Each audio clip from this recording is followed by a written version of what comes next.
রাজনৈতিক তর্ক বিতর্কে আপনার আওয়ামী লীগের যে দুর্বৃত্তায়ন, তাদের যে চুরি, তাদের যে আপনার লুটপাট, এটা কিন্তু আপনার নিচে পড়ে যাচ্ছে।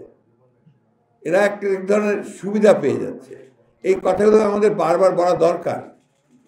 এই কথাগুলো না বললে আপনার আওয়ামী লীগের যে দুর্বৃত্তায়ন এবং আমাদের যে ধ্বংস করে দিয়েছে দেশটাকে, এটাকে আমাকে যে ভাষায় বলতে যে পোকলা করে দিয়েছে, এটা কিন্তু মানুষ আস্তে আস্তে ভুলে যাবে।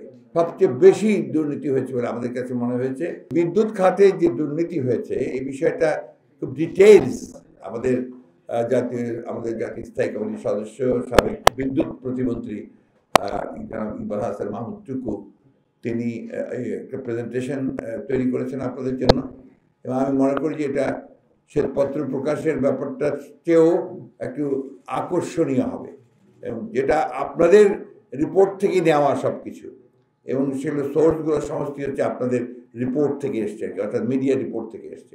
প্রিপেড মিটার দিয়ে আপনারা যে বিল পেমেন্ট করেন, 100 টাকার কার্ড কিনলে 80 টাকার 20 টাকা চলে যায়, 80 টাকা থাকে বিদ্যুতে। এইভাবে আপনাদের পকেট কেটে নিয়ে যাচ্ছে ম্যাজিক দেখাতে দিয়ে, এবং এগুলো সবই বেশিরভাগ ক্ষেত্রে লুটপাট হয়েছে। তো আমরা অনেকদিন স্টাডি করতেছি আওয়ামী লীগের যে উন্নয়নের যে স্লোগানগুলো চলছিল, সেগুলোকে দেখে আমরা বিভিন্ন ক্ষেত্রে বিভিন্ন সেক্টরে আমরা এটা কাজ করেছি, কাজ চলছে আমাদের।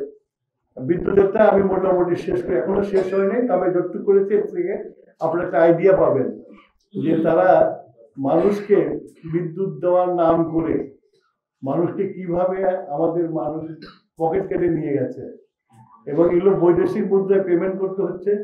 এবং 2027 সালের পর থেকে এদেশে একটা ভয়াবহ ফরেন এক্সচেঞ্জ ক্রাইসিস হবে, এবং তার মূল কারণ হবে বিদ্যুৎ।